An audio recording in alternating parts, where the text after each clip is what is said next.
Happy Friday. We are on Friday again. Is it me or is this week just went so quickly? It's I know it was only yesterday, it felt like Thursday. Yeah. It's Friday, is it? I bloody hope so. No. You have me thinking. I'll be sitting there going, is it Friday? Have I done the show at the right time? Listen, it's not the first time that I've went to do a show and it's been on the wrong day of the week. Honestly. Yeah. Oh, I'm telling I've had you. that with Mark on the Dark Mirror. He's messaged me, gone, "Are you ready for tonight? What shall we talk about?" And then he's gone, "Oh, hang on a minute, it's Sunday, isn't it?" Every day, guys, I might need you guys to. I might need you guys to share it because Facebook ain't letting me because I'm an asshole and I overshare. I can't share it out because you're using a pants streaming service. Oh, excuse me. It's better than your one.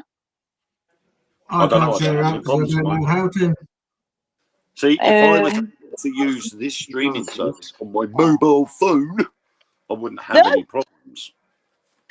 You can see me and Wayne are being really lovely to each other. It's like, yeah, whatever. It's called. It's called. It's don't start me, sister. Hey, your sister. Wayne, I see that you're going on a podcast with Irene. When is that on? Who's supposed to be 10 o'clock tonight, I think. Oh, tonight? Yeah. Noreen, baby. I have sent her a message confirming what time it is, and she hasn't got back to me yet. So, right. Okay. I'm hoping it's not on Restream as well. Oh, you leave my Restream out this? Or me and you? What? Richard, hold me back. Good again. That's right. If you put your foot down, you'll hit me on the top of the head. Just go kadoink. But everybody, it's Friday night, and I thought, do you know what? After the week, and let's just shake off the cobwebs and let's have a laugh tonight and talk paranormal stuff. Now, Wayne, can I interject, please, Boff?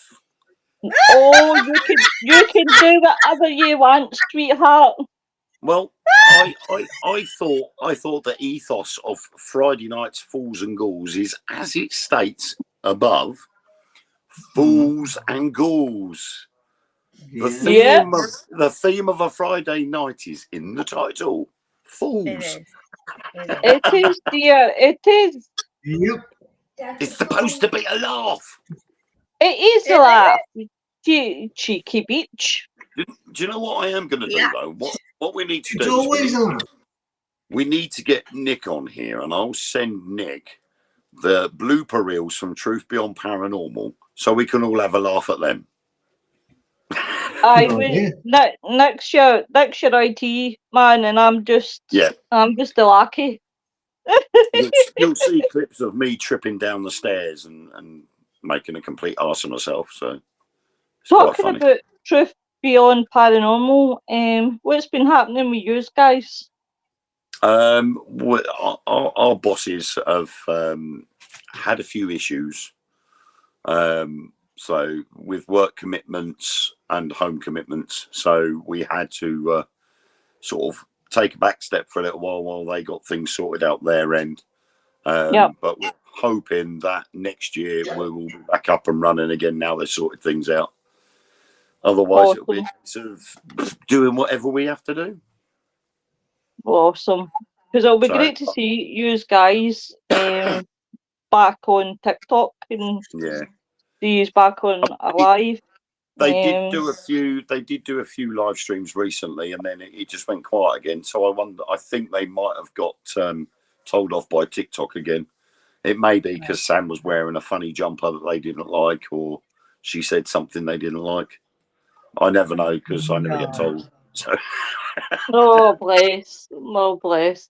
But See, that Spookanori is, events and Spookanori itself is still going strong. So yeah. Good.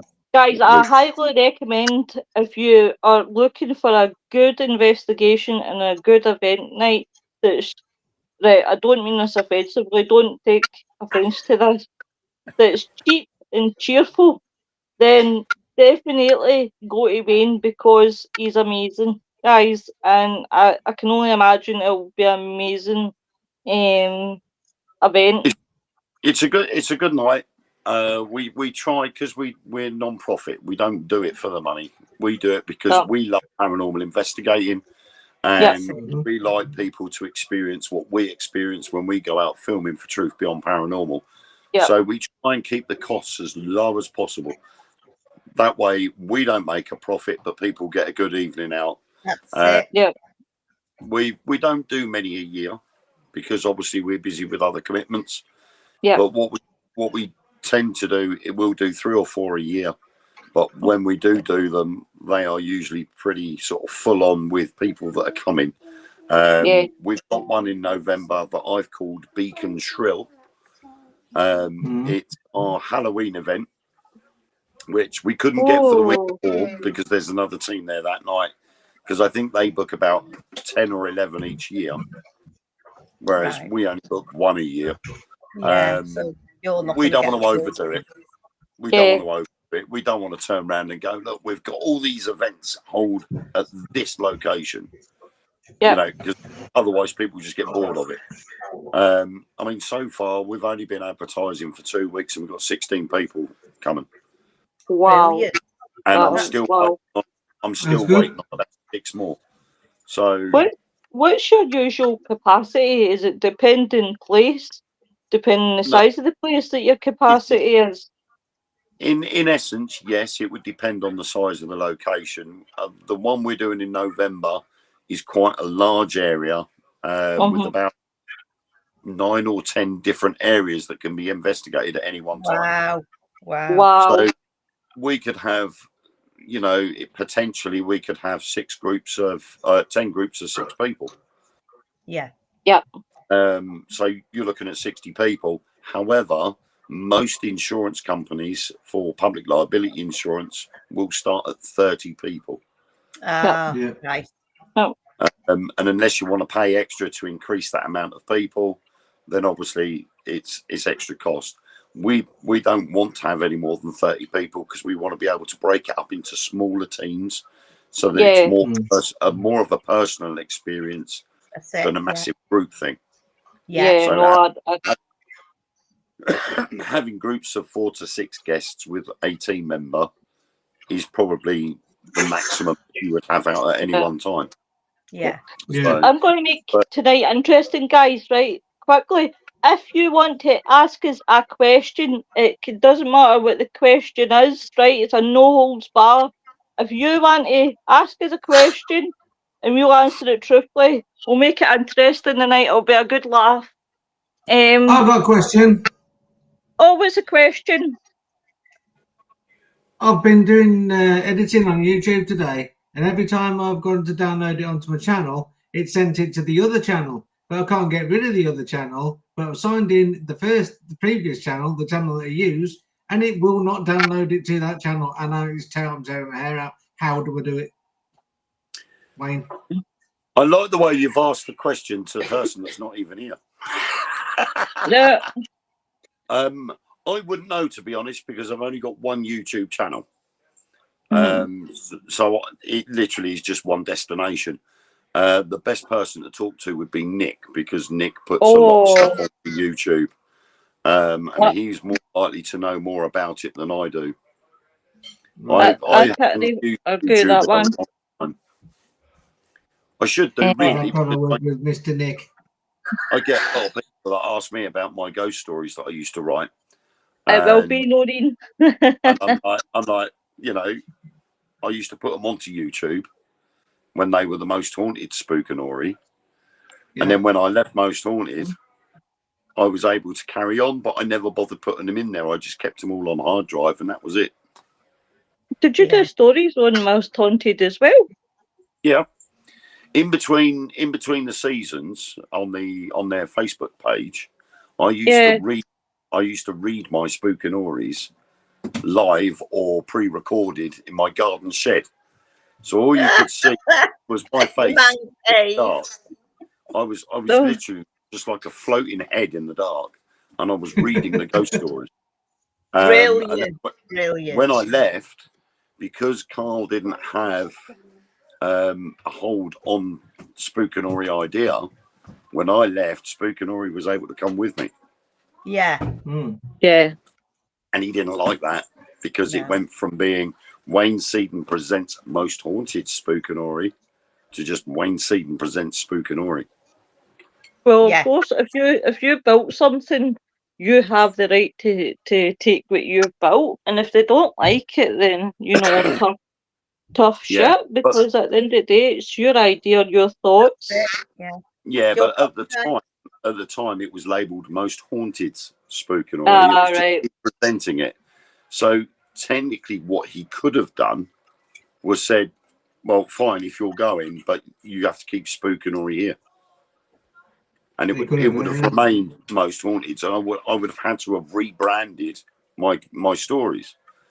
But because he let me go without taking that, I was able to drop the Most Haunted and keep the Spookanori.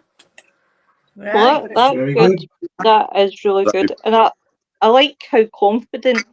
See, the thing I admire about you, Wayne, is how confident you are at reading. Like, I would seriously be a deer caught in headlight. Whilst you're so confident, I am confident in talking and doing the podcasting side, but see the reading. Oh, I wouldn't go that far. I wouldn't go that far. I mean, I now have to wear glasses if I'm going to read. And earlier on, when I was on TikTok with Nick Stepani, I'm like trying to read out the book and I'm reading words and I'm like, are you sure that's what it says? Because I haven't got my glasses on. Yeah, you're straining, aren't you? Yeah. So I was stumbling as I was reading it and I'm like, whoops, that weren't that word.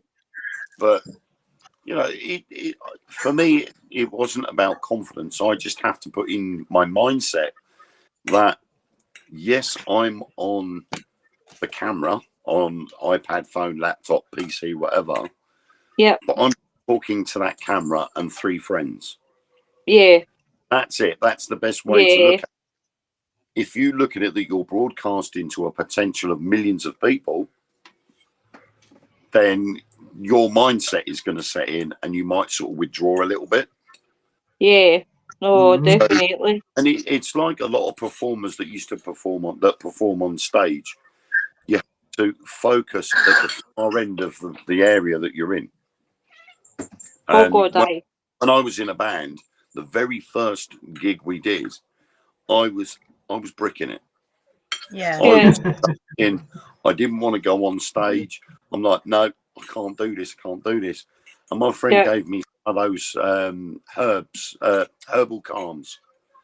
Supposed to calm you. I took 2 and I was more nervous than beforehand. Oh. I got on the stage and the very first song was 2 Unlimited's No Limits. Yeah. And I was expected to go, yo, ready for this. And the curtains would open as we were playing the keyboards. So, of course, I'm standing on the stage, my legs are shaking, my hands are shaking. I'm expected to play keyboards here and sing in front of 150 people. And my mate went, are you ready? I went, yeah, go on then. So he pressed the button to start the backing music that we use.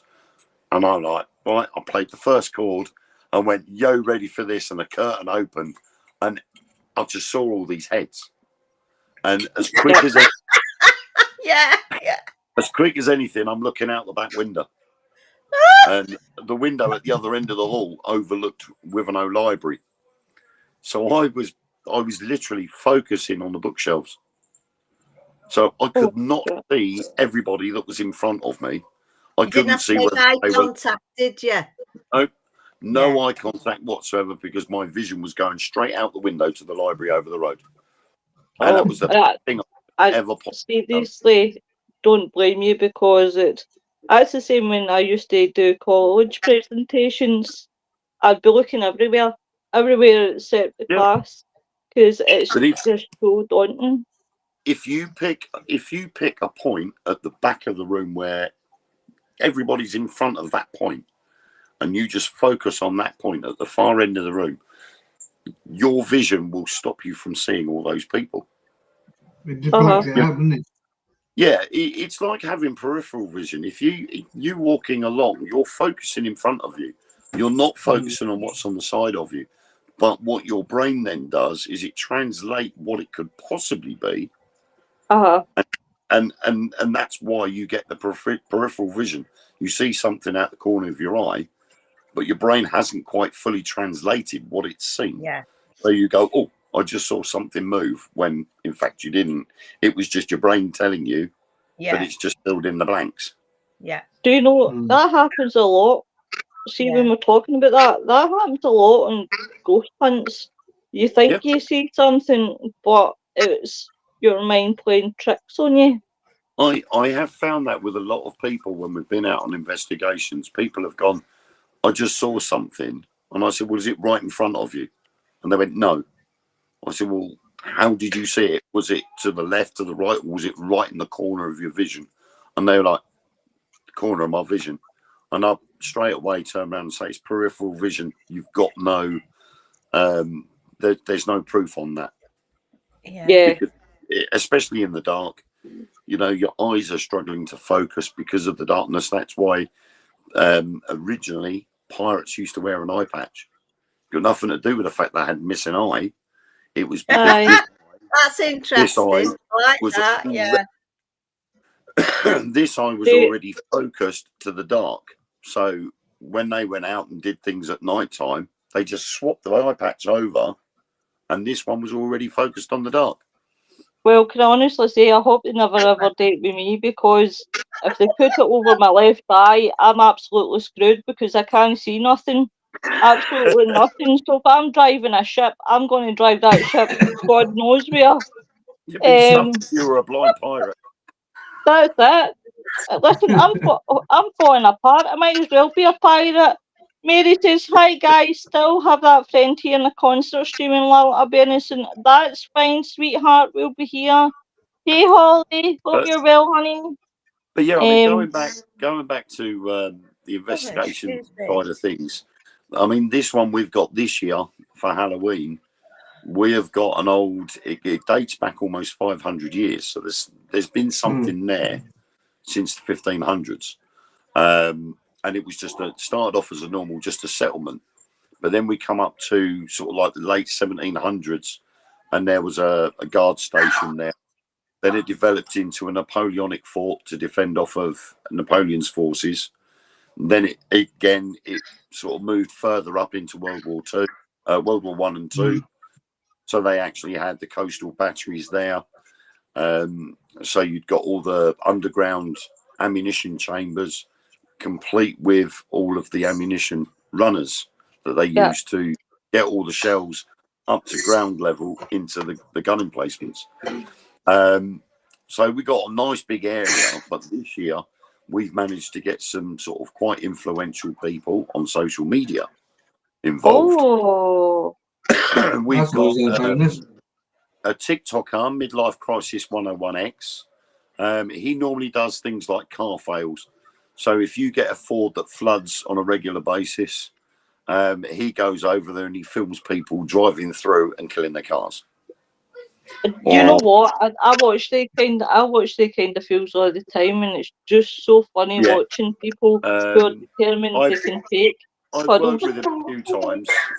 He's come down to Essex, and we've filmed on Mersey Island because it's connected to Colchester by a causeway. And so he comes down every now and then, and he films people going through the water and destroying their vehicles. And we did a 2-time spicy Baldock noodle challenge, which was and we did the Surströmming challenge, the old stinky fish. And that was hilarious because we did that in Rendlesham Forest. And from what I've heard, it stunk the car park out for about 6 days afterwards. Oh my God. Because things related to the paranormal then. Yeah, so instead of sticking the tin and the rotten fish back in a bag and sealing it up so you couldn't smell it, he just tipped all the insides of the tin out in the woods and put the can in the dog bin. So oh my God, you're not going to get any aliens coming to look at that, are you? Yeah. And then we went down to where the alleged landing site was, and we filmed down there. So he's quite influential on TikTok.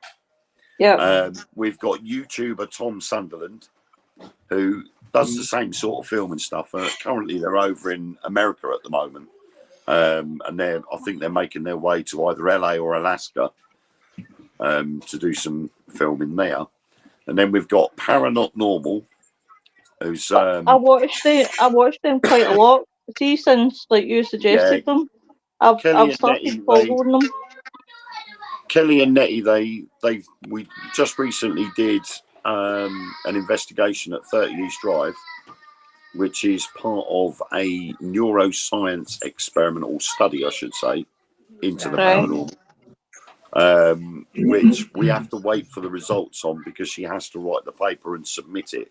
Once it's been approved, it can then be released as to what we were doing. Yeah. But now, we found out over the last 2 days that there was a paper written in the 70s which wasn't allowed because the guy that wrote it didn't follow the protocols. This one that we did at 30 East Drive has been done almost exactly the same, but we followed the protocols. So in theory, our findings will come out and will be accepted, whereas this other guy's wasn't. So she's coming. And then we've got the one and only Nick Stepani from Daz Black's Ghost Hunts. Amazing. Never. He is coming with us as well. Wow. Cool. He's a very good friend of mine, and we moderate on his shows on TikTok. And me and him become very, very good friends. So we actually do some radio work together as well now. So it's really good. What about you guys? Because you have been off a quiet one, and Richard. What about you? Is there what's coming up for you guys? Investigation wise, I'll stick my teeth in the night coat. I've got a news flash. I'm meeting Lynn tomorrow. Oh, is that when you go on your date? Yeah. Oh, that's what Lynn said. I organised it all. She says, right, it's a date. And I was like, whoa. And she says, no, it's a date. And I was like, okay. Richard. You stop. You will get me excited. I'll be thinking, they two are going to get together, and then you come back and like, he said what it was. Richard said he was coming up this way tomorrow, and I went to where? Didn't I? We won't mention names now. And he said, I went, Jesus, 3 minutes. 3 minutes from my house. My weekend off, so we'll go on a ghost hunt. Well, whatever restaurant, whatever to go, and then I hope you don't ghost me. Who's coming with you? Your son? Yeah. Yeah. And then we're going off to the cave. Oh.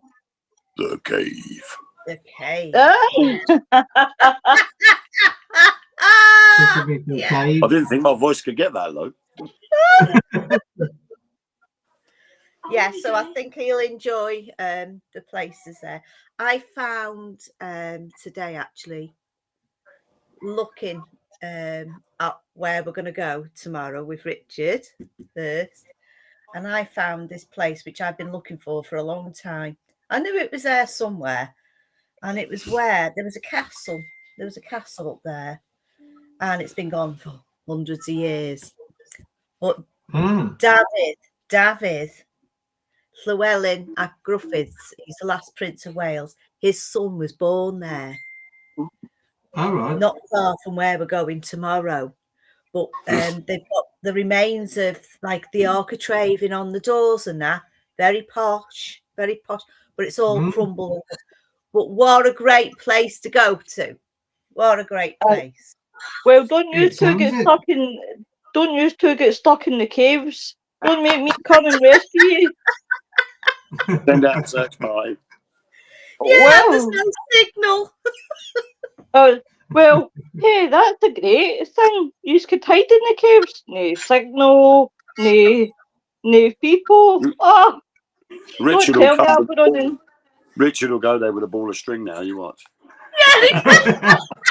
We won't get lost. I've got a ball of string. You need a very good talk. I was just going with a loaf of bread, dropping crumbs behind me. So Yeah. or Yeah, if what you? that was me doing that, I would take some bread and drip and stuff like that to sort of leave a crumb trail. And no, then my the rats, some mice and rats will eat them all. Still lost. Yeah, that's true. Never thought of that bit. Be like, Yeah. can't get out now. Well, put it this way: just take glow sticks with you, like floating glow sticks. Just An break them idea. off, and you could Yeah. find your way Good back point. with the glow sticks. Yeah, you could do. Thing is, I'd love to do that. You know what? I'd love to come back, right? And I'd love to go to a place like that where someone keeps putting glow sticks down and move the bloody things. You I'll would, go, right, you would do it. I'll teach you a lesson. Right, you've put all Oh these my glow God, sticks down yeah. so you can't get lost. I'm going to move them. Yeah. To be Yeah. fair, Or I if, can take them out. to be fair, if I was a spirit, right, and I seen people come in and investigate, I would fuck with them. I would wow. move all their equipment, move everything round about. I would be a total nightmare for them. I would drive them nuts. The thing I is, think that sometimes when they'll be saying tomorrow in that cave, oh, for God's sake, here she comes again. Get ready, everyone. Here we oh go. Christ,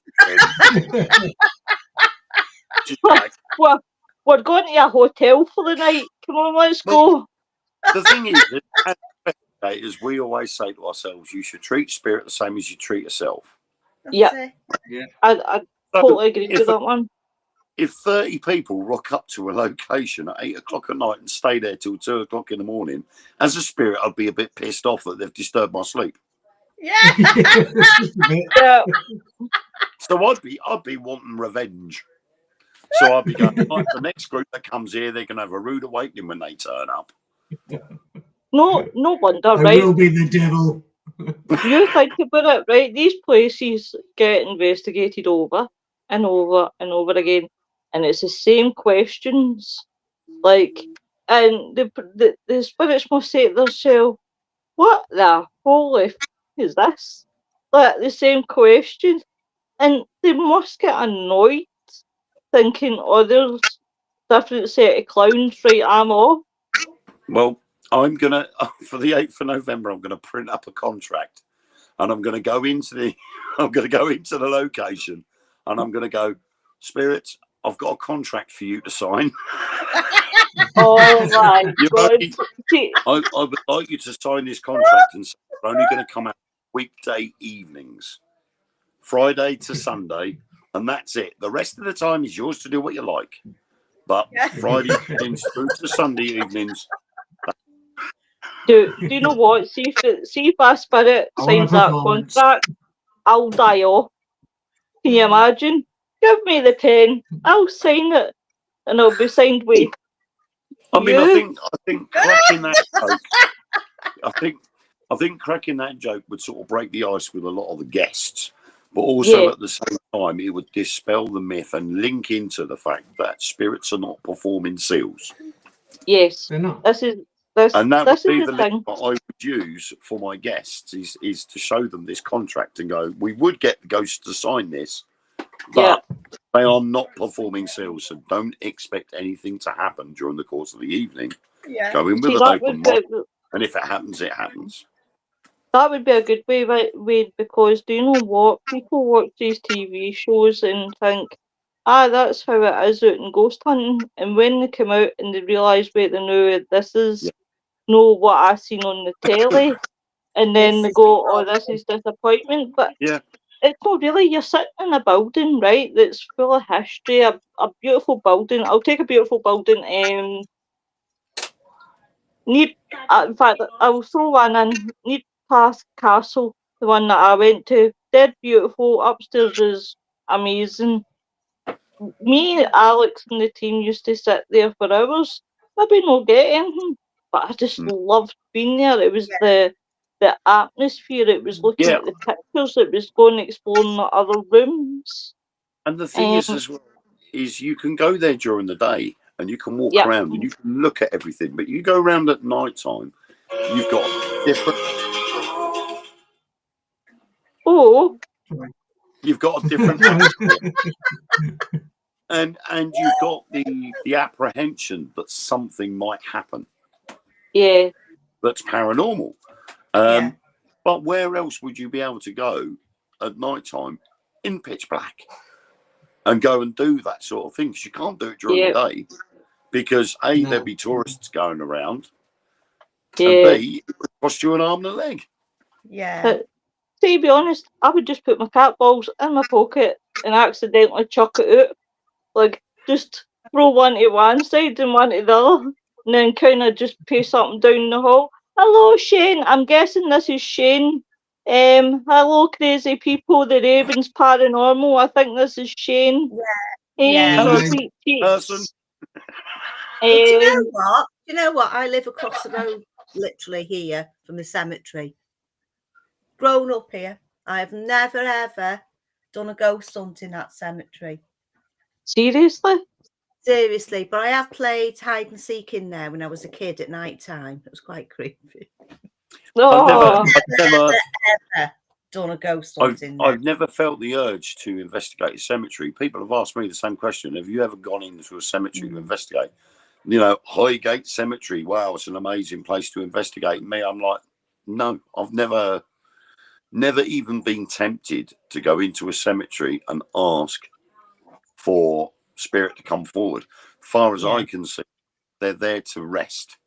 yeah. So we go in there knocking on the door and expecting them to do something. And I was a bit reluctant when we filmed The Search for Matthew Hopkins with Most Haunted and Truth I Beyond knew. Paranormal. They wanted to go into the cemetery, and I was like, I don't really agree with going in the cemetery because these are people that have been put to rest. And that's how they should be allowed to remain. Trying to call on them is like knocking on their door, playing Knock Down Ginger. We'll knock on the door and run off and see if they come out and play. I don't like that idea. So In fact, we've jumped down this rabbit hole because you've actually picked up on a good subject. When is the graveyard? Well, Lynn as well. Sorry, wrong account. We got assigned into my Teams page. It's all right, handsome. But it's a good shout, the graveyards, because there's a lot of discussion around graveyards and people. Now, it's very, very split on it's really you're disrespectful for going and investigating a graveyard. But other people see it as it's okay. It is okay if you're investigating a graveyard. What's your thoughts and feelings, guys? Well, I like this one here only because I've got all family in there for starters, you know. But it's like reading a book. Yep. You start on the furthest part where they first put the first lady in there, Mrs. Connor, right? Mrs. Coppock went in there first. And they were shipbuilders.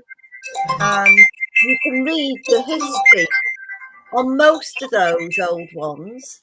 And it tells you, you know, where they're from, the names, as it usually is. But there's more to it because the gravestones, them days, absolutely stunning. The artwork on them are amazing. A lot of youth people have gone in there over the years and smashed a lot of them down. They have. They've smashed a lot of them down and they've wrecked them. But some of the stones that they've got it's like the soft stone, and it's sort of dissolved a lot over the years. Others are still there. You can read them. You can read. It's like reading a book. You can see. It's a history lesson, isn't it? It is because when I was 12 and I first went to high school, we had my form teacher was a music teacher. Wasn't very nice with any of us, to be honest with you. He lived down the road, but he did tell us a story about one of the big ships that came.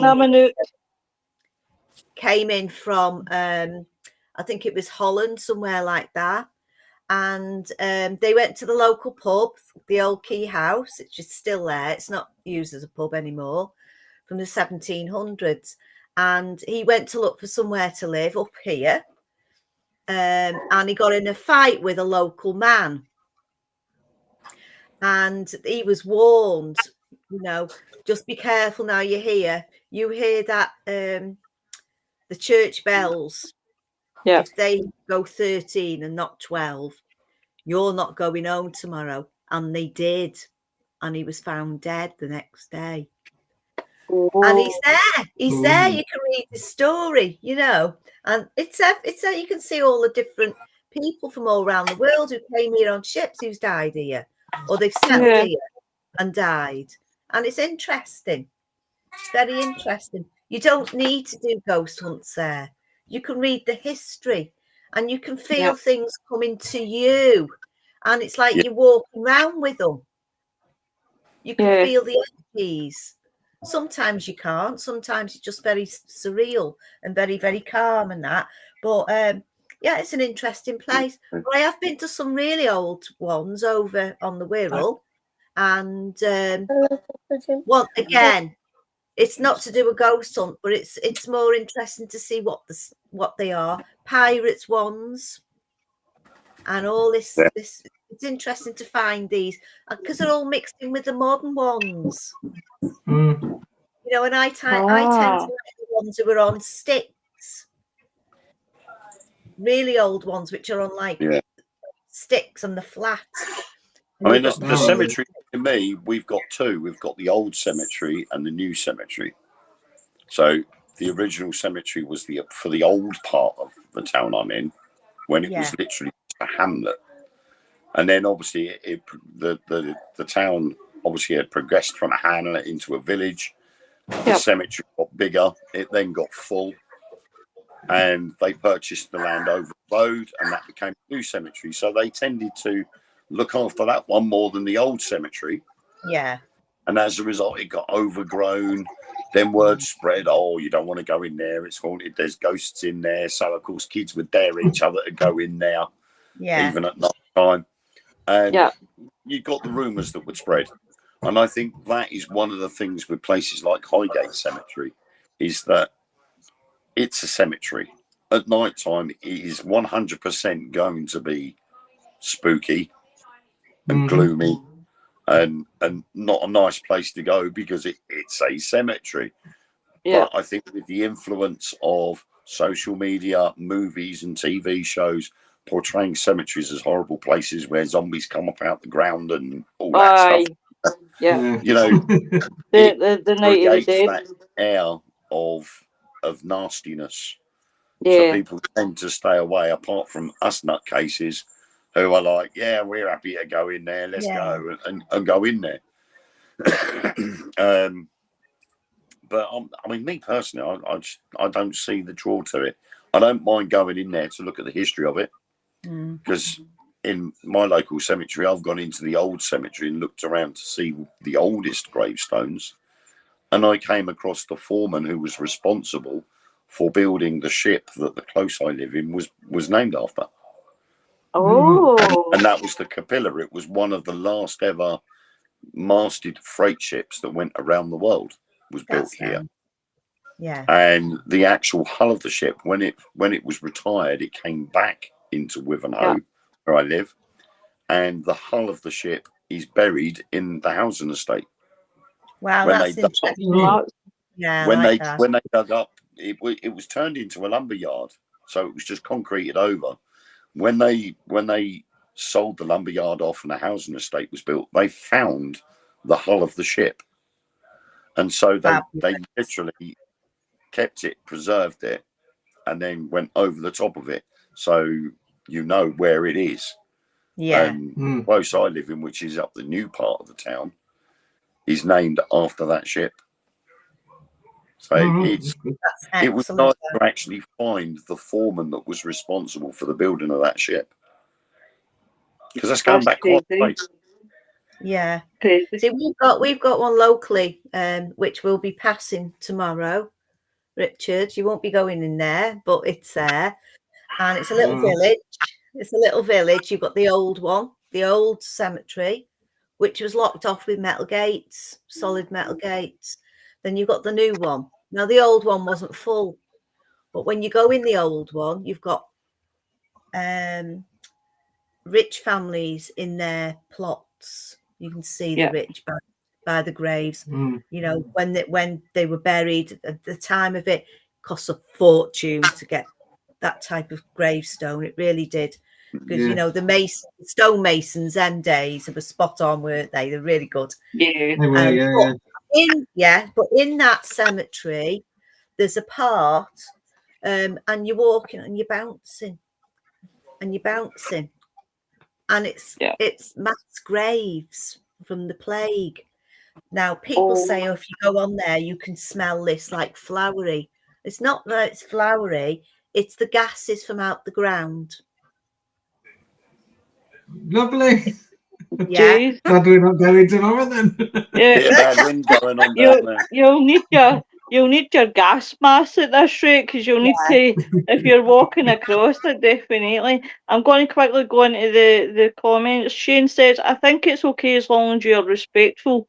We've had a bunch that thought it would be a good idea to do a seance on some children's graves. This is why people here will chase you away nowadays.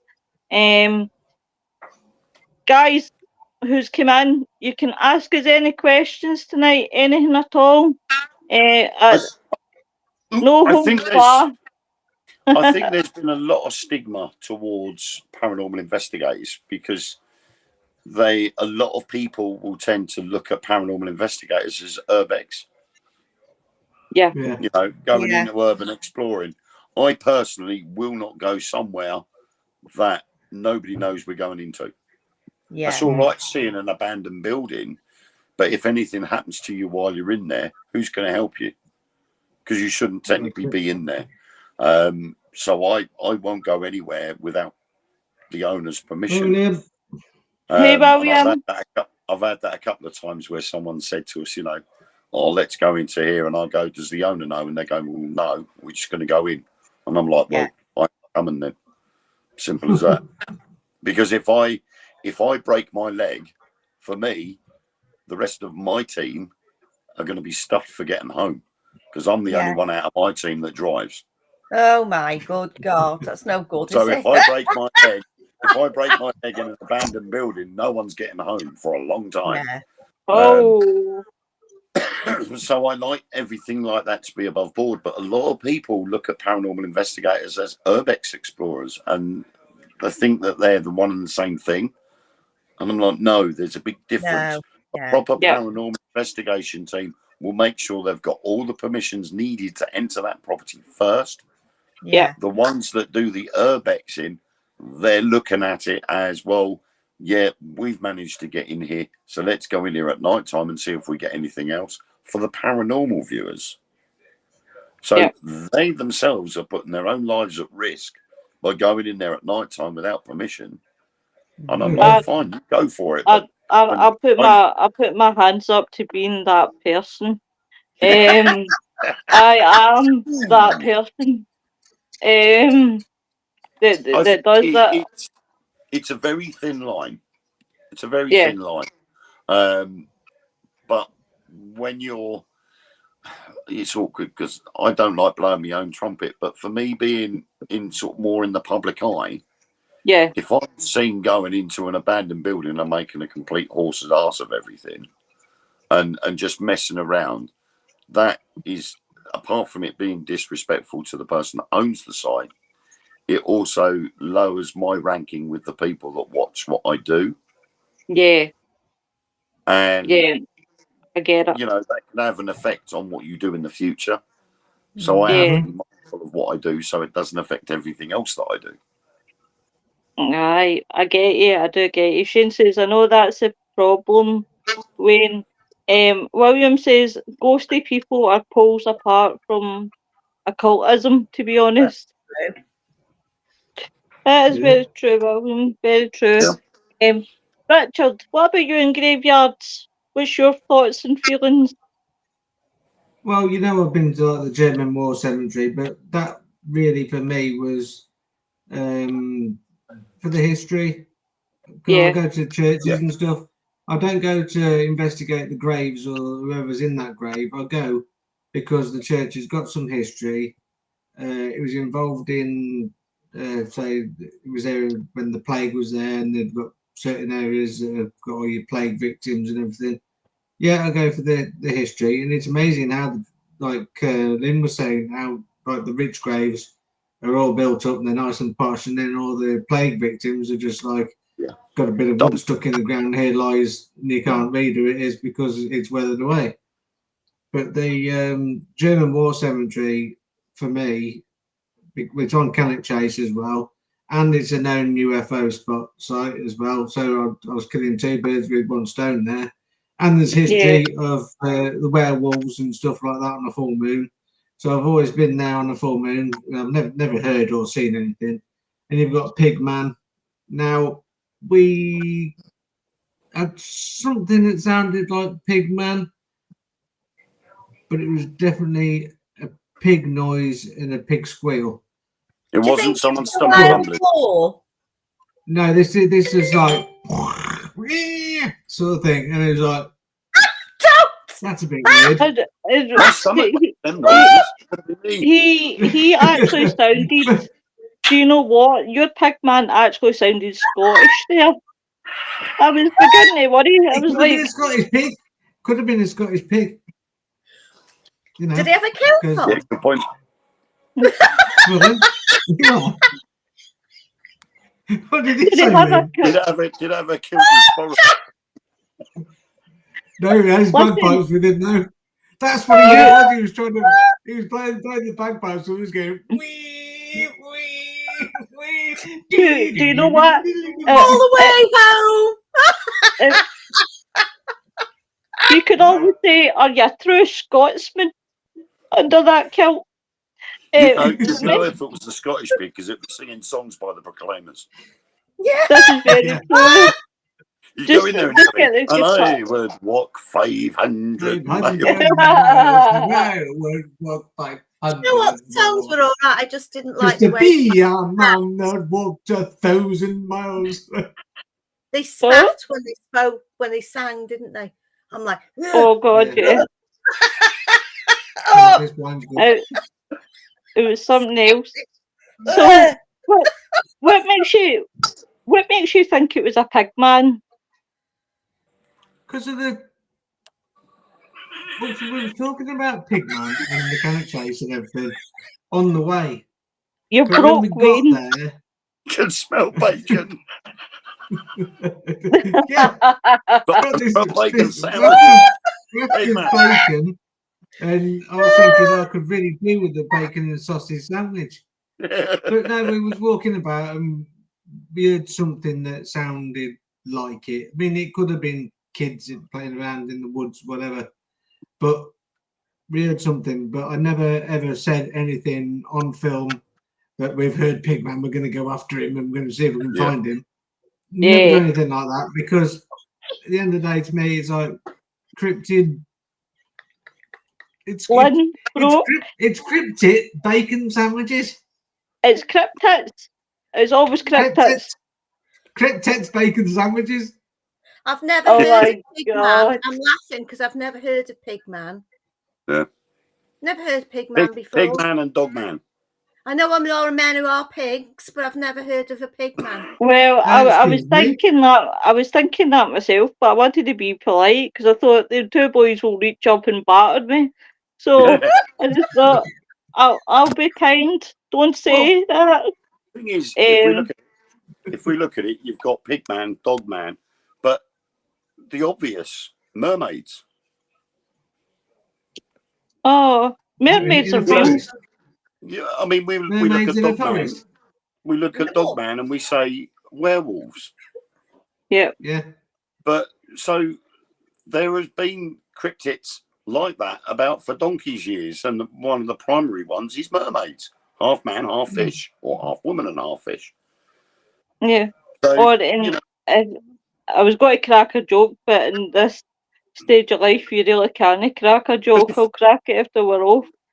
But also, William, on you go, my love. if you look through history, you can go back as far as the Centaur, half man, half horse. Yes. Yeah, I remember that one. I believe that could have been because certain animals have gone extinct. Yep. And even man, there was. See, I always go back to Jack and the Beanstalk and the giants. So we used to have giants. So that's where most probably Jack and the Beanstalk came from. Well, and everybody say, oh, it's a load of rubbish, but they're finding giant skeletons. Yep. On an island off Malta. And they're being very, very quickly made to disappear by the Smithsonian. Yeah, so it does happen, So I can understand unicorns. And it most probably was, but they've gone. I did discover one the other day that we went into Colchester Castle, and they're doing a myths, legends, and magic exhibition. And they had there a skull, and for hundreds of years, people believed that it was the skull of a cyclops. Yeah. And when you looked at the skull, it did have what appeared to be an eye socket in the middle of the head. Yeah. But what they didn't look at was the eye sockets themselves were actually on the sides. But it was this indentation in the forehead which made it look more like it was a singular eye. And this section was part of the ears. And it turned out through DNA, which wasn't obviously discovered until sort of more recently, that it was actually that of an elephant. Oh, right. No way. But it was because when the skull was discovered, the story went round that it was the skull of a cyclops, and so the birth of the cyclops story was born, and people would then assume it was a cyclops and that they existed. Yeah. That is nuts. William says, with the respect, a lot of ghosty videos make me so frustrated and angry sometimes. Why do they do that, William? And I'll tell you what, I actually agree with William in this one, because there's some videos that you do watch that you just know that it's been played about with, and it's been, photoshopped and things like that. Paranormal videos are getting worse because of AI. Because they use AI to auto-generate stuff. And all right. I go on ChatGPT and I put in history of Grace Priory. And it comes up with all this history, and all I've got to do is copy and paste it into the speak and talk thing, and I put it on the video. That saved me a couple of hours pissing about with that. I did that for ease. But all it is a person talking and telling you about the history. And I checked it through, I made sure it was all right, not like politicians do that just believe in whatever it's writing. And no names mentioned there. So I did all that, and then obviously I couldn't put it on there anyway because it didn't load up. But a lot of paranormal people now, the ones that I tend to stay away from, will try and fake something or throw something, and you can tell by the trajectory of the stone or piece of wood, whatever, that it came from behind the cameraman, and it's somebody in his team that's behind him throwing it. Obvious. If it had gone across, then I'd have wanted a shot left to right, just so you can prove there's nobody's there before it happened. But there's just a lot of fakery, and there's just no need for it. I mean, I only edit my videos just to take the boring bits out, because you don't want to be sat there for 20 minutes watching a REM pod doing absolutely bugger all in the dark.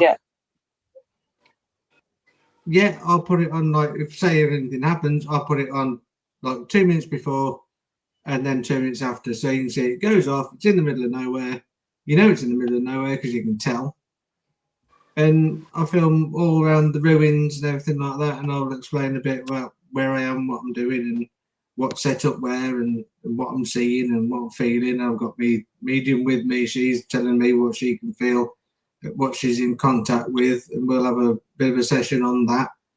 And names, any names we get, they're all written down in a book. And then when we're finished, we come back and we'll research all those names, see if there's any connection with the place. And we had 2 names first time we went there, and they're both connected. One was the owner of Greyster Priory that bought it and then turned it into like a mansion house. And then the one before that was the woman that set it up. It was Rose Vernon or something. Yeah. And they were 2 solid hits we had straight away. And then you get all the talk about, oh, what about the nun that was buried in the wall alive? No, she wasn't. There's nothing there to suggest anything like that. You look through all the history, there's nothing to suggest that. But there was a baby born to a nun that was drowned in a pond. But it wasn't a pond, it was in the stream in the woodland. As you walk through the woodland, you go over the bridge. Yep. And every time I cross that bridge, I have to look down, and you just get this feeling there's something there pulling you down towards the water. And No. Gemma the medium, she can't go over that bridge without having to say something or mention something. And it's just one of those places that just grasps you as you walk over it. So now we go across the brook further down, so we don't have to walk across there. But, sorry, guys, can yeah, I cut in? Can I cut in? My iPad is about to die, so I'm literally. Please don't go. It's gonna cut out Duncan. it's gonna Please, cut out in Duncan. about 30 seconds. So plug it in. I have. It's been on charge since 7:30, and my charger is absolutely naff. You've got a charger like mine then. I think there's a program on there that's eating a lot of battery, so it's the second I start using it, it heats up and it starts playing up. So yeah, I'm gonna have to go before it conks out on me. Right. I'll be like, please don't go. Please don't go in. I'll save you. I'm sorry, but I can't get on there on my mobile phone. Otherwise, I would. Right, wait now. I'll poke it through. And the worst part is Ellen's iPad is on one of the new C charger cables, so I haven't got any spares. That's shit. It's an old iPad, you see. Oh. Got to get a new one. So I will bid you farewell before it goes. Ugh. yeah. Bye. Lovely. All right. Have a wonderful evening. Have a good weekend. Thank you very Have a good much. weekend. Thank you, Lois. And Bye-bye. enjoy yourselves tomorrow in the Caves of Doom. The Caves of Doom. With our With piece of Lynn string. Murphy. Breadcrumbs. Yeah. And don't forget the bacon sandwiches, because Pigman might be there. Yes, Pigman, exactly. Look it for Pigman. Look out for Pigman. Definitely. I'll make sure Thank they're you very wrapped in much a for kilt everything for that you you. do. And if Pigman is there, make sure you got some brown sauce to go with it. Oh, yes. Oh, yeah, definitely. Oh, right. I'm not Yeah. listening because you make me want bacon. Fuck off, Wayne. I will do, because I'm about to eat my hot dog pasta. Well, you enjoy your hot dog pasta, my love. Thank you for everything that you do. I appreciate you. You're welcome. And I will see you you next later. time. Yeah, See you bye-bye. later. Bye. Bye. Anyway. Bye. Bye. Toodles. Yoo-hoo. Oh, guys, that's Wayne left us. But yeah, it's some subject. Definitely, there's a lot of subjects out there that we need to cover. That's a good thing about Dane. William's just hit a good point in the chat. Yeah, yeah, actually, a lot of the ghost videos they make us frustrated and angry sometimes because the you could have the best, and I've said this a million times, right? you could have the best picture in the world, the best evidence in the world. You could have a ghost standing looking at you. You Yeah. put that up on the internet, and automatically you're shot down. It's It'll like, be ripped apart by all the debunkers. But if you know it's true yourself, you ain't gonna be bothered. You're just gonna say, right, it's there. Rip it apart all you like. That's what I got on my camera. I have not done anything wrong to it. Rip it apart. Give me all your all the saying that you can say. Say Yeah. all well, you can say about it. you tell them, sister. You tell them. Exactly. But it's one of those ones. See, this is what I don't get about the paranormal, is that people are in this and they all love the paranormal. You show them a piece of evidence and it's like, boom, you're shot down. Oh It's yeah. like that's it could be this, it could be that, or that's no real, or that's, you could have generated that, blah blah blah. And I just think, why would I be in a field, right? Waste my time by photoshopping something together just to try and impress. I would Yeah. rather be out in the field than the real thing.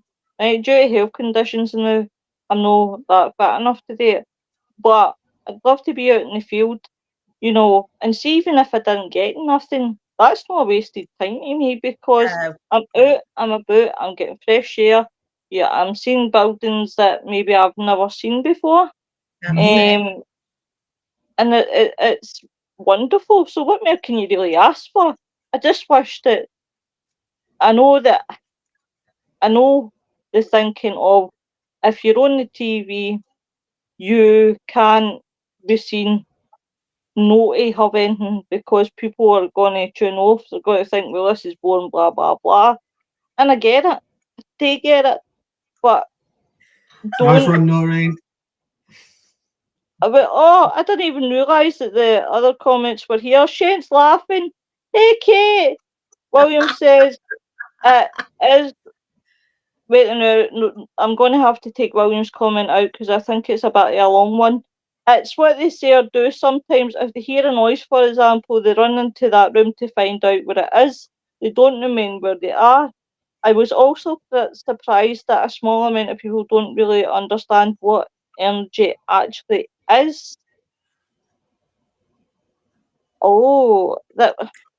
Well, it's got a good point there, because I done this building with my second team. I was over in Liverpool, and nobody's done this building before ever. It was an old building, and we sat down. There was about maybe 10 of us in this one group, 8 to 10. We sat downstairs in a corridor, and every now and again there was clicks.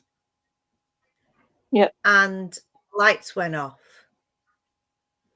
Now, it was like an education college, but it was an acting school as well. And people were getting frightened. They were shitting themselves, basically. So we went in there and had a look. And within, 35, 40 minutes, we'd already figured it out. It was just the heating going off and on, because it was where Oh. this was.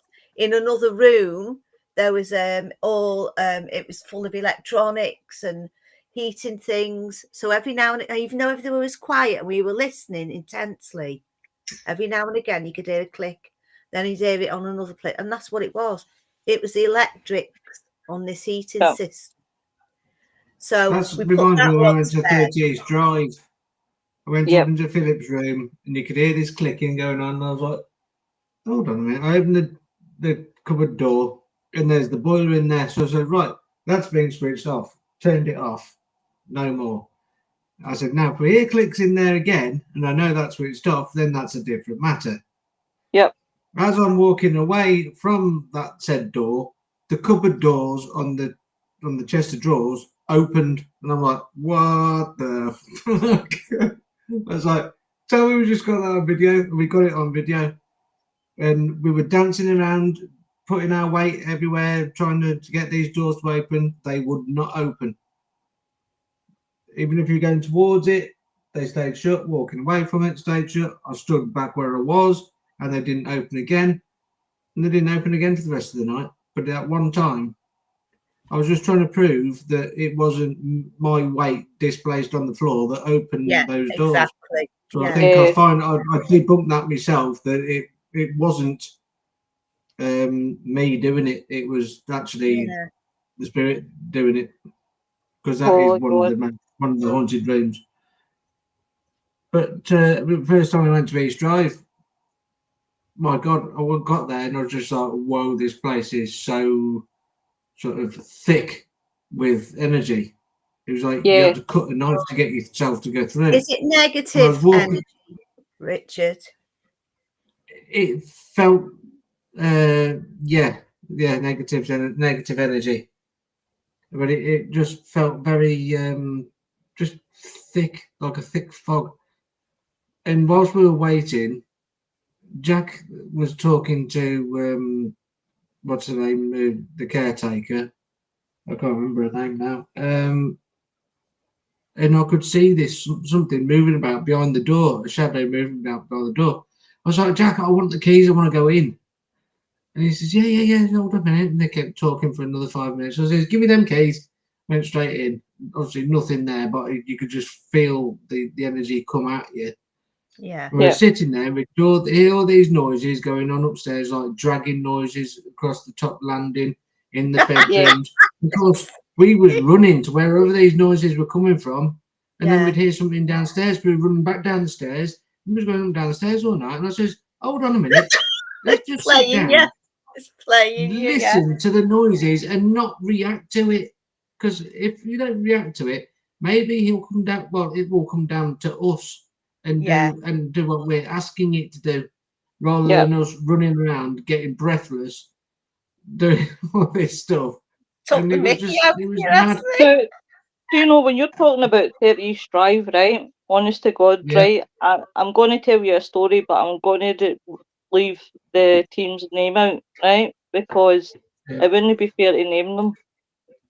I get tipped off about a team, and this is what the user guys are going to laugh, but it's true. They all look like they've just got out of jail, right? And they were investigating 30 East Drive. And the video goes to one of the bedrooms upstairs, and see the way it was spoke about. Basically, the 30 East Drive was a shite hole. It wasn't clean. It was filthy. The carpets were bad. The man who owns it could actually afford to put new carpets in. Why doesn't he put new carpets in? You should have seen the review. It was pretty like jaw dropping, and I'm thinking, holy God, if you say that about that location, I would hate to hear what you say about the rest of the locations. And then I'm thinking, looking at you, Punch, you look like you've just come out of the jail. Like, honestly, it's like you've been thrown together. It's like Neds. That's the only way to describe them, was Neds. Shane says, shit, I'm hungry. I know, he makes me hungry and then he fucks off. What do you think about that, Shane? Noreen says, I've had a bacon. You can piss off and all. But look, You'll be losing viewers at this rate. it's alright. Noreen knows I love her, really. She knows I love her, really. But we've got an announcement, guys. So, Nick and myself, as you know, that we own a network. Well, Shane and Mary are coming on board as partners. So, because we work with them a lot,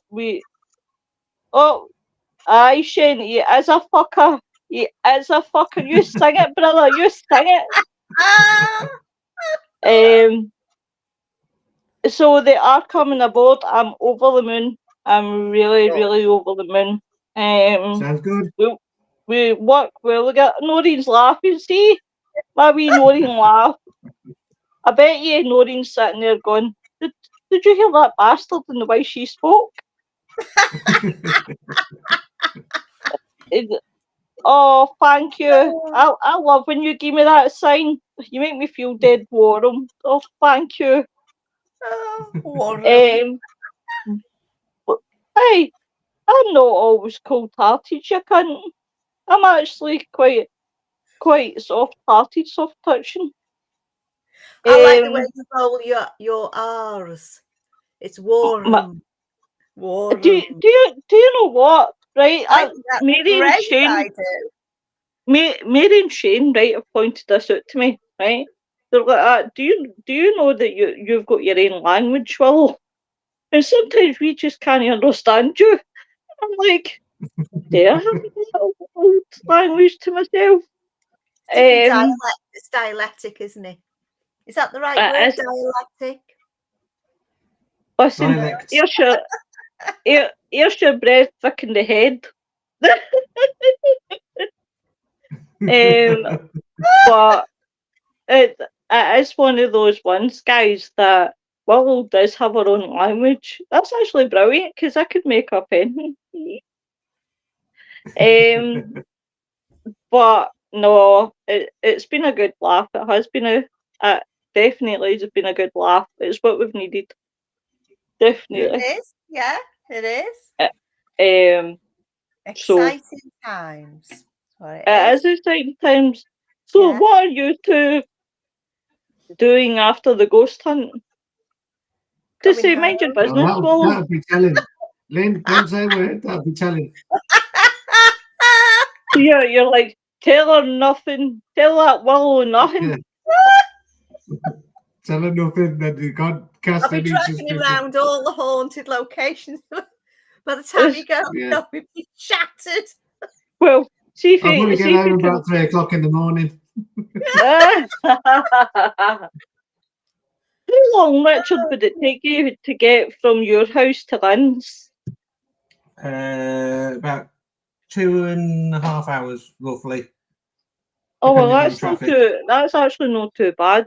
Because like for England, I think it's 83 miles, something like that. It's not a massive journey. Not too bad. 83 miles from yours to mine. Yeah. If that's the case, it should take you about an hour and 20 minutes. The way that Richard drives, are you kidding me? It'll be 3 hours and 20 minutes. Until you get into Wales, and remember, Richard, 20 miles an hour unless it tells you any different. Oh God! Fucking, you know when you're in Wales, because it's the first 20-mile-an-hour zone that you'll go through, and you're in that for about half an hour, and then all you've got is fields either side, and you've got to stick to 20 miles an hour. It's like, why the fuck we're going to stick to 20 miles? There's nothing around apart from a sheep. Richard, can I honestly give you advice? Remember to leave your shoes outside in case they steal them, in case they take the sugar out your tea and all. Lorette, Noreen's right. Look at that. I have. Scare you. See that bloody Noreen? I'm going to kick her arse. I can still smell bacon. Stop it. Shane's like that to Noreen. I'll do it for you, Shane. Don't worry. I'll do it. And Noreen says Lynn's got plans. Be afraid. Be very afraid. Takes a lot to scare me. It's all right, Noreen. I sent on my handcuffs just in case. But it's been a good night, guys. Definitely, and we hope we've brightened your Saturday, your Friday up. Definitely. I hope we've cheered you up. We've definitely been cheered up. Cheered up. And we've needed that. Oh, I can hear fireworks going off. I love fireworks. Do you know what? I love the colours that come flying off it. Yeah. Oh, do you know the months that I look forward to the most is Halloween and fireworks. That's about the only two I look forward to. Yeah. I look forward to Christmas because it means spending a fucking shitload of money that I haven't got. Oh, please don't. Kids. I'm trying not to think of Christmas this year. I'm like, be a good girl. I've told them this year. It says, right, I've got Imogen's birthday on the 6th of December, and I've got Harvey's birthday on the 9th of January. So I've got Christmas in between. So I says, right, you're having £30 each for your birthdays, and you'll get £60 for Christmas. Do what you want with it, but don't come asking for any more. You can always ask for me to take you shopping, but you're not having any more than that £60 that you've got in your hand. And they're like, oh, okay. So we're only getting cash? Yeah. I was going to ask you to go on Amazon and get me this. And I looked for this, and this, and it was going to cost me about 120 quid. I said, you can off. Yeah. No, There's a limit, see, I've got all my grandchildren, apart from a couple of little ones, they're all grown up. So it's not too bad now. I've got 8 grandsons and 6 granddaughters. how do you do it, Lynn? When they were little, it was very difficult. So, like, I used to buy them all clothes or toys or stuff like that. And, and then they got older. They didn't want toys. They didn't want clothes. They wanted the money so they could go and put it all in a big pot and go off and buy their own stuff. So, and then it got to a point where what do I give them? 50, 60 quid. I mean, you add that all up and think, well, the little ones can't have that much because it's too much for them to pay. So it's like the older ones don't get anything now. Yeah. Because they're too old. So and once they hit a certain age, you take all the adults out of the equation, you just buy for kids. That's it. I'm there's not many left now. There's, they're all growing up in uni or college or they're working. And there's only a few little ones, but it's like birthdays. What do you do? £10 each. Yep. £10 each. Oh, someone's coming. Oh, it's Mary. Oh, Yay! Yay! Yay! I made it. Yay! Yay! I look like a you've got to behave now. You've got to behave. No, we're not going to behave. We're No. No. Do you know what, Mary? It looks like you're wearing a crown with that lotus flower on the wall, right? Yes. So where you're, it's your crown. Shane shouting, Mary! Hey, very posh. Noreen says always cheer me up. That's what I'm here for. But yeah, it's quite the same. See, with my boy, what I tend to do was, because my boy is quite different for other ones who sit with the catalogue and they'll rattle off what they want. Like my boy, Get your catalogue and mark off. Do you know what? I've done it myself. I've done it myself. My gran used to sit the catalogue in front of me and say, "Well, tell me what do you want?" But with my boy, I'm very, very lucky that way because he's just happy with like maybe some coins for his game, and I'm like, but that's not enough. What else do you want? And sometimes I've got to think outside the box because it's so hard. He's more than happy with something that's so tiny. Yeah, but it's good though, right? And I tell you why it's good. A lot of kids these days, they do not want anything unless it's named, it's expensive, it's better than the mates down the road, their friends in school. It's got to be either the same as theirs so they can be in the gang, or it's got to be better.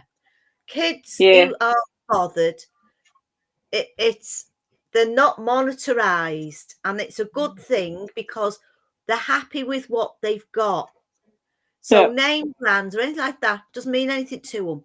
They're happy in what they have, so that it doesn't mean the world. It's a good thing. It's a good thing. It is, but it can be a disadvantage, But as I said, that I'm looking forward to Christmas this year, and I did say I'm going to end up maybe having a wee drink, see how it goes. So if guys that you happen to see me pushed, or if you get a voice clip wishing you all Merry Christmas and I love yous, you all know I'm steaming. I'm a very lovable Willow when I'm drunk. I just love everybody. But you haven't seen me drunk. Yeah, I'm awful when I'm drunk. Oh, are you? In what way, Mary? Do you get nasty? No, I love everyone, and if I'm out, I don't want to go home. Never. Right. Because I Mary goes out on the Friday and doesn't come home to the Monday. Yeah, I it's like remember doing that. I'll go home, but oh God, it's been good sitting tonight, guys, reminiscing, just reminiscing, kicking back and having a pure laugh. It's definitely really been good. Mary, what about you and Shane? What's your plans for investigations? I tried to get in contact with one of our teammates, and he didn't react. So Shane did try it again, and I don't know if he got in contact with him. But we wanted to do a bunker, and I love it. World War II bunkers. Oh, that would be super amazing. See this bloody Noreen, I Noreen? think you I'm could going be to kick pushing her.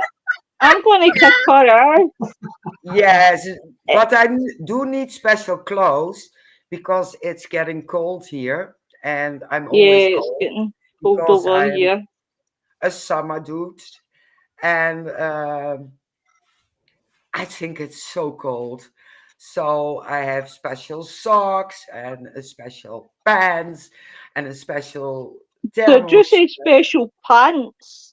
Yes, they're thermal, and they keep the heat in, but it doesn't work. Are So they like I do, ski pants, Mary? Are yeah, they a like bit, these a ski bit, pants? Yeah. yeah, but the fancy one. Oh, So I still look cute. I'm 5 trying. layers. I'm trying not to laugh. I'm trying to be sensible, but it's just I've got visions of That's Mary going to. with No, with no. these knickers.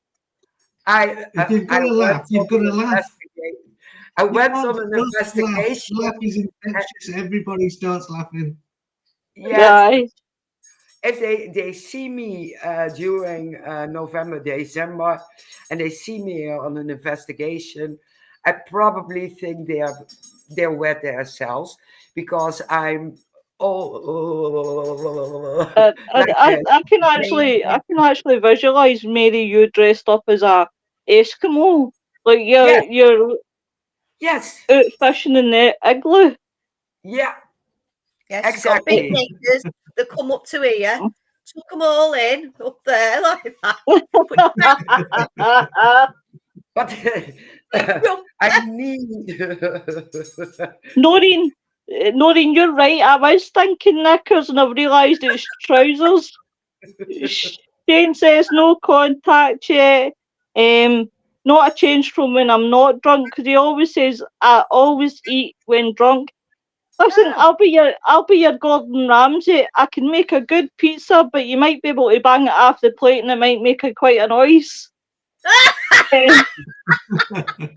I'll tell you the story with Stephen. So Stephen says to me one night, make my dinner, right, no bother, would you want pizza?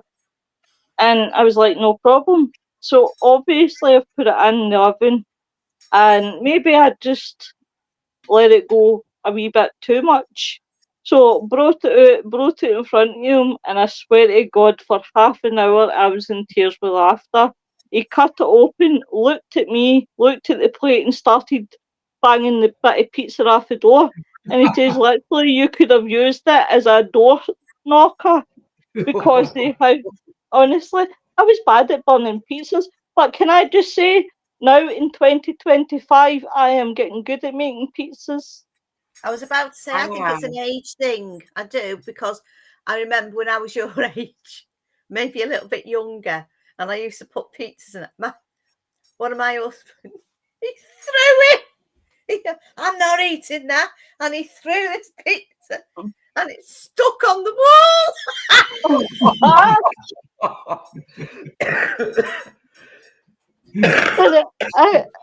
I could totally imagine that. Totally imagine that. Do you know And it Tommy just Lee? slid down like a dead body. Dead slow.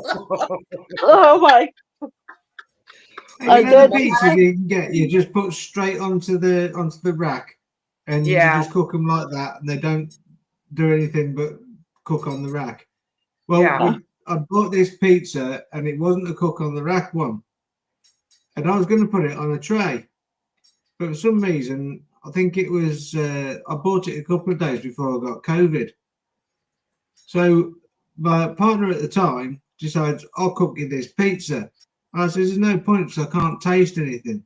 She says, well, I'll put a bit of spices on it and see if you can taste the spices. I says, okay. And so she goes and does it, puts the pizza on the rack, goes to it, and all you heard was, oh shit! I was like, what? And I got up, I went to the kitchen, and all this pizza just fell through the grids and was just all over the Oh oven. my god! It just fell apart, fell to the bottom. The piece at the Oh bottom, the pepperoni with the spices, was actually on fire. It jeez! was like, Jesus Christ. I've Shane, got COVID. I'm not sorting any of that out. You can do it. Shane says you better. It's my favourite. I swear to God, I'll be the best chef ever for you. No, no, the pizza. That was the. I'll give you even a better one than that. So my boy had been yapping on for weeks about a chicken curry, and I went and got all the stuff. Stephen went to bed that day. He wasn't feeling great. So next thing you know, I thought, right, I'll make this chicken curry, right? So went into the kitchen, chopped up everything, cooked the chicken, everything, ended up throwing it into one big pot. And I thought, right, I'll do this with the chicken, like put the mix in. Put the mix in, everything was like, all right. So I thought, oh, it'll be like mince. Like you just leave it for half an hour and then go back and checking it. And then I thought, after 15 minutes, I thought, I'm going to go and check on that, just make sure it's all right. Honest to God, guys, I'd burnt the arse of the pot. I'd literally burnt the arse of the pot. The vegetables were burned. The chicken was unedible. I had literally, and the curry sauce, I swear to God, you could have probably bounced off the wall and it would have come back and hit me right in the cooking. It was literally, and I went, what the shit?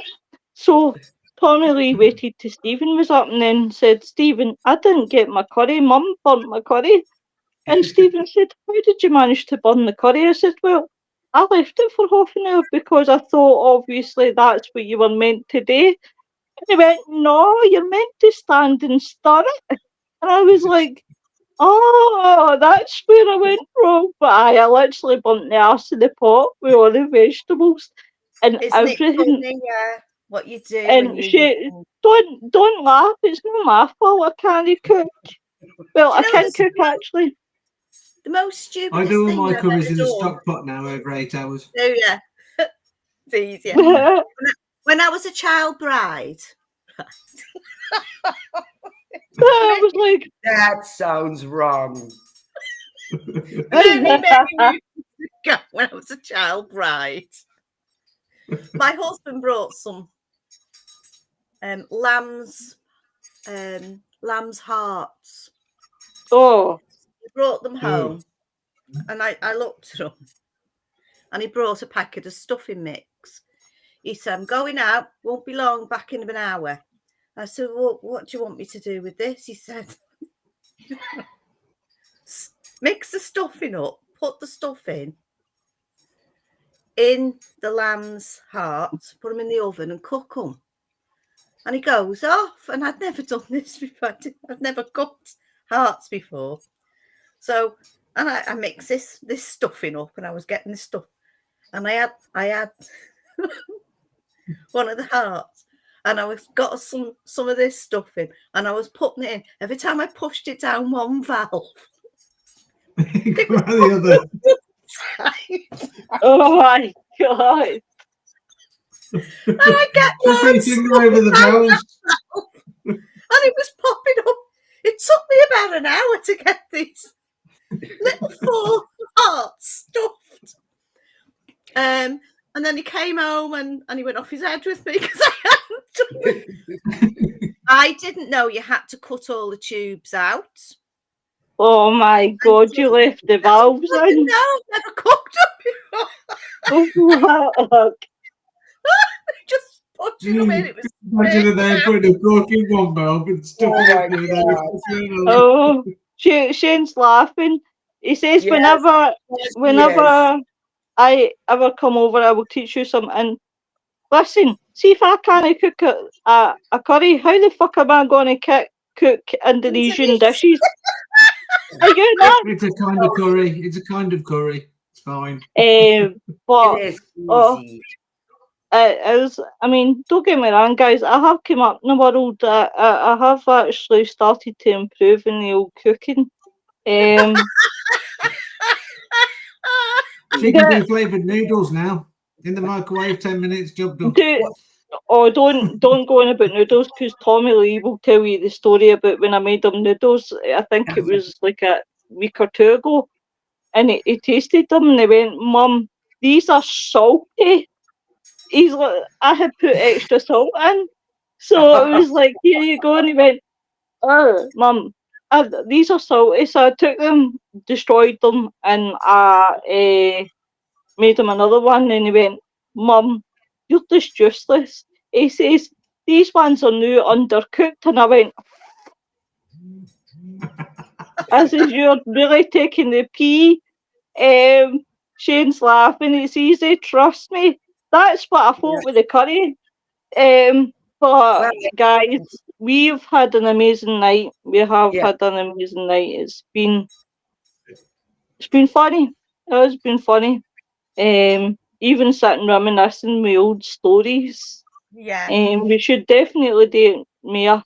Definitely, it's something that we need to do at least once a month, is just sit and reminisce Yeah. Yeah, with why stories not? and things like that, because it's been a good laugh. And you've learnt that I'm not exactly a master chef, so I'm not a catch. If anybody thought I was a catch beforehand, I bet they don't think I'm a catch now that I can't cook. Throw you back in. They'll be like, yes. Well, no, it's a good job. I don't mind cooking. Oh, But when, if you don't mind cooking, then that's fine with me. He even slags me. Stephen slags me on how I peel potatoes. He says that I take nearly half the potato out when I'm peeling the potatoes. well, see, this is it, isn't it? This is a problem I've got. You get a bag of potatoes when you've got a young family, right? And you peel all the potatoes, doing chips or potatoes, whatever. You're peeling them about that thick. There's no potato left, is there? No. That's what Stephen says, the way that I peel them. When I was a little girl, my mum's sister she went to the army, and she was a chef in the army, World War II, right? So she was a fantastic cook. And she used to have this machine, and she used to put it on the side of a sink. She'd wash her new potatoes, put them in this machine, plug a hose pipe on the tap. She'd switch the tap on. The tap would make the bowl inside turn round. It was a lumpy bowl. So these lumps peeled the potatoes. It took all the skin off the new potatoes. Okay. And then the water out of that went out into the sink. I've got myself one of them. It's a modern day version of it. Oh, And it I saves. really need to get myself one of them. Yeah. No's So when interested. I buy new potatoes, or I get them out the garden because I grow my own, instead of sitting there with your knife, it's nice to peel them, isn't it? With your, scrape them with your fingers or with a little knife. None of that anymore. Just shove them in the machine. Done. Oh, don't tell me that. This is like lazy cooking 101. It's like that'll be me. Noreen says, "I dropped something on the floor, but I had spent so much time cooking it, I picked it up and put it on the plate and gave it to my partner." I gave myself away. 20-second rule. 20-second rule, that Laughing. is. Yeah. He said, "You've dropped something, haven't you?" 5 second rule comes Listen, into play. Yeah. do you know, I was watching this this video cam because I like watching the other people's door cams, right? Because some of the stuff you see is hilarious, especially when it's delivery drivers. But this one was somebody dropping there off you a go. McDonald's, and they actually dropped the client's food, and then they picked it up off the ground and was about to give them it. And I just thought, oh my God. Noreen says, I used to have one of those machines in Workland, but it was an industrial one. But listen, guys, I'm keeping the tips here for Lazy Cooking 101. But guys, I've had a good night. I'm going to leave the podcast now because my throat is starting to get really sore. And it's starting to screech, like, honestly. But thank you very much to you guys. I appreciate No everything that you problem. say. Thank you very much to the viewers, guys. Without yous, we wouldn't have these shows. But thank you very much. And everybody, have a really good weekend and stay safe, guys. Bye, everyone. Bye.